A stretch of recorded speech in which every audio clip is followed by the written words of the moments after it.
Bonjour à tous et bienvenue sur Travel Guide numéro 5, toujours en mode confiné. Bonjour Bertrand. Salut Olivier. Et aujourd'hui, on va parler du pourquoi les compagnies ne remboursent pas les vols, même en cas de vol annulé à cause du Covid-19.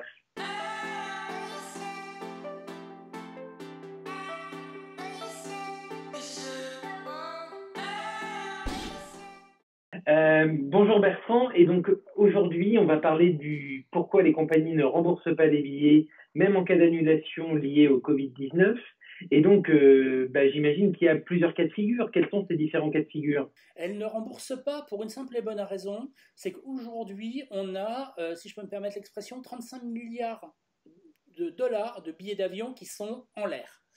En l'air, ça veut dire les passagers les ont payés et soit les compagnies ont annulé les vols, soit les passagers n'ont pas pu les prendre. De manière concrète, si vous prenez des compagnies comme proches de nous, comme Air France ou Lufthansa, elles ont quelque chose comme 4 à 5 milliards de trésors sous la main et pour aux alentours de 4 milliards de billets d'avion comme ça à rembourser.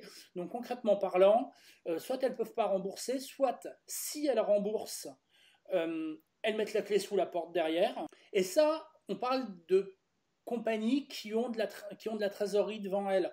Pour d'autres compagnies, et qui sont beaucoup plus nombreuses qu'on ne le pense, une fois qu'elles auront remboursé leurs 10 ou 15 000 ou 20 000 premiers passagers, eh bien, il n'y aura plus rien, il n'y aura plus de compagnie. Donc la question, elle ne sera même pas de dire je préférerais être remboursé en cash plutôt que d'avoir un voucher pour voler l'année prochaine. C'est tu auras ni le voucher ni le remboursement en cash et c'est fini. Il faut bien comprendre que c'est un peu comme un particulier. Tu as 1000 euros sur ton compte bancaire, il y a les impôts qui viennent t'en prendre 800, tu as des amis à qui tu dois de l'argent qui viennent t'en prendre 1500, bah non, c'est fini. Tu payes le premier qui est arrivé et puis après, c'est fini, on tire le rideau. Bah, c'est un peu pareil à l'échelle des entreprises avec beaucoup plus de zéros.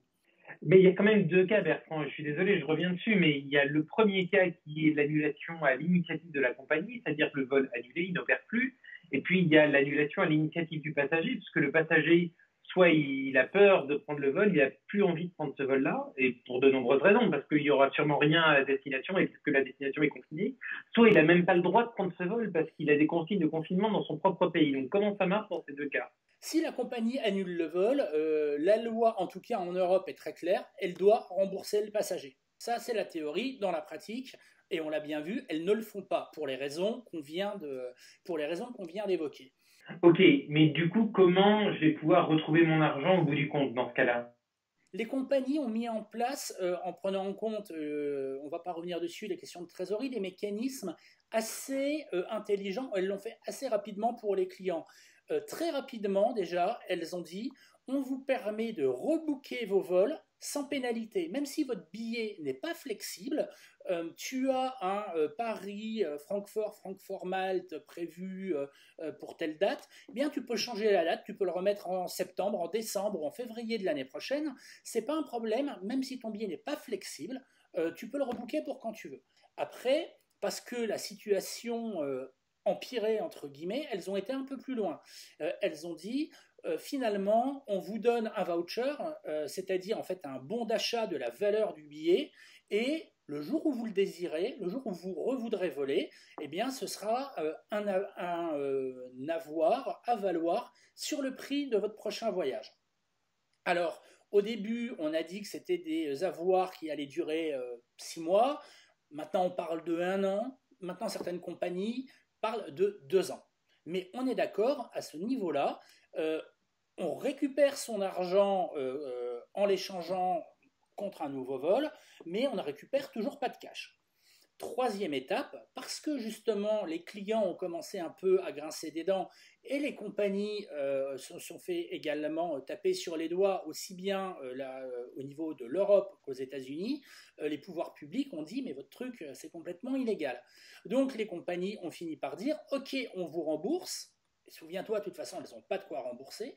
Donc, elles ont dit, si au bout de 24 mois, alors après, ça dépend des cas, suivant les compagnies, et puis je pense que les politiques vont encore s'assouplir de plus en plus, mais si au bout de 12 mois ou au bout de 24 mois, vous n'avez pas utilisé votre bon d'achat, votre bon d'échange, à ce moment-là, on pourra vous rembourser en cash. L'idée derrière ça, c'est de se dire, bon, bah, d'ici 24 mois, on espère qu'on se sera fait un peu de trésor, que des gens auront voyagé, donc on ne remboursera pas tout, et qu'au bout du bout, les quelques-uns qu'on devra rembourser en cash, on aura les moyens de le faire. Ok, très clair. Donc ça c'est le premier cas où le vol est annulé. Mais quid du cas où le vol n'est pas annulé? Finalement, le vol continue d'opérer, mais on ne veut pas ou on ne peut pas le prendre. Bon, bah, on rentre dans un cas qui est traditionnel et très connu. Un vol est opéré, le passager vient pas, ça s'appelle un no-show, et tu as plus que tes yeux pour pleurer.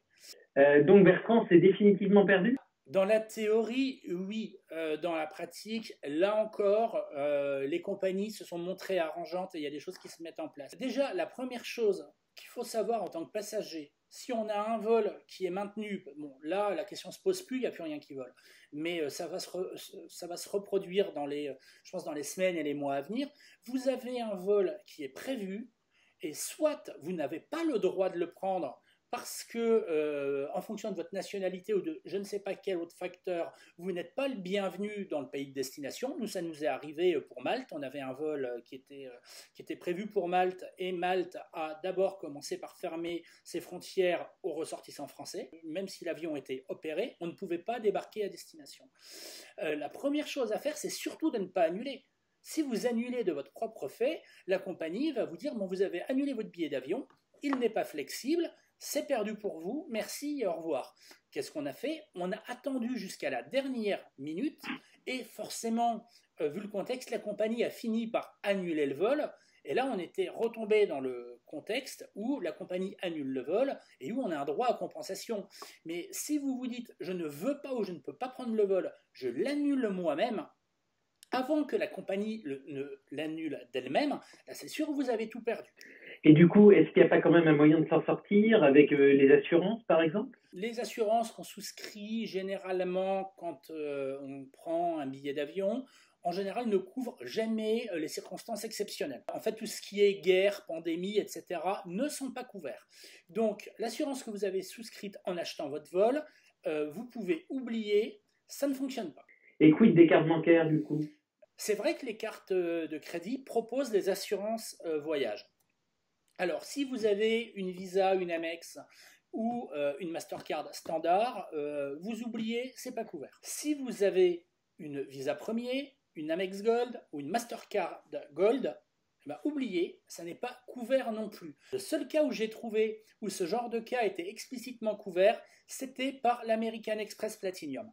American Express a très bien communiqué là-dessus d'ailleurs en expliquant que vu le caractère exceptionnel de ce qui se passait, il fallait expliciter ce qui était couvert ou pas couvert par les assurances qui allaient avec les cartes. Et en général, avec une telle annonce, moi je me dis, c'est bon, ils vont nous annoncer que rien n'est couvert.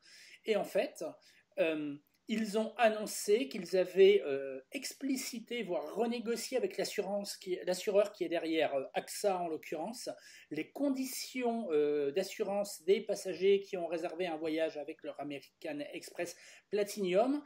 Et à partir du moment où le client avait fait des démarches auprès de la compagnie et des hôtels et qu'on l'avait gentiment éconduit, à ce moment-là, l'assurance prenait en charge le remboursement des prestations, même si l'annulation du vol était à l'initiative du passager, c'est-à-dire si le passager avait refusé de prendre le vol parce qu'il était inquiet, qu'il avait peur, ou parce que le vol opérait et que le passager ne pouvait pas monter dedans parce qu'il n'avait pas le droit de débarquer à destination. Bon, en tout cas, c'est plutôt très clair, Bertrand. Je crois qu'on a bien vu tous les cas de figure qui pourraient engendrer une annulation.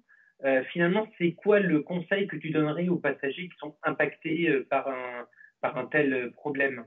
Déjà, ça dépend de la nature du billet. Je pense que les gens qui sont impactés par ça, et la grande majorité des passagers qui sont en difficulté, parce que bon, on ne parle pas de choses neutres, pour certains, on parle des vacances qu'ils avaient économisées, et c'est une somme significative. Et pour la plupart de ces gens-là, on est dans le cadre de billets qui sont non échangeables, non remboursables.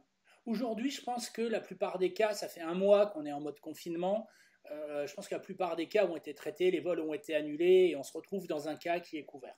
Si toutefois vous avez encore des billets pour un vol à venir et qui n'a pas encore été annulé et que votre vol est non échangeable, non remboursable, attendez l'annulation de la part de la compagnie. De toute façon, votre billet il est perdu. Donc attendez que l'annulation vienne de la part de la compagnie. Donc, pour conclure, Bertrand, le meilleur conseil qu'on peut donner à nos abonnés, c'est d'attendre l'annulation de la compagnie le plus tard possible, le plus près possible du vol. Et puis, si la compagnie n'annule pas, de bénéficier des conditions de flexibilité que vous auriez de toute manière eu avant, qui vous permettent de changer votre vol, y compris sur des billets non échangeables, non remboursables, puisque la plupart des compagnies ont cette politique en ce moment et que de toute manière, le confinement va peut-être durer ou en tout cas les restrictions de voyage vont peut-être durer. La dernière chose, mais on va en parler la semaine prochaine, donc on fait un petit teaser. La dernière question qui se pose, c'est et les billets que je n'ai pas encore achetés parce que les vacances approchent. Eh bien, ça, c'est encore un cas spécifique, mais on vous laisse un peu patienter pendant une semaine. On en parle dans Travel Guys TV la semaine prochaine. Merci Bertrand pour l'ensemble de ces éléments. Merci à tous de nous avoir suivis et n'oubliez pas, la meilleure façon de voler, c'est de vous abonner. Alors abonnez-vous sur la petite cloche juste en bas de l'écran. À la semaine prochaine. Bye. Bye.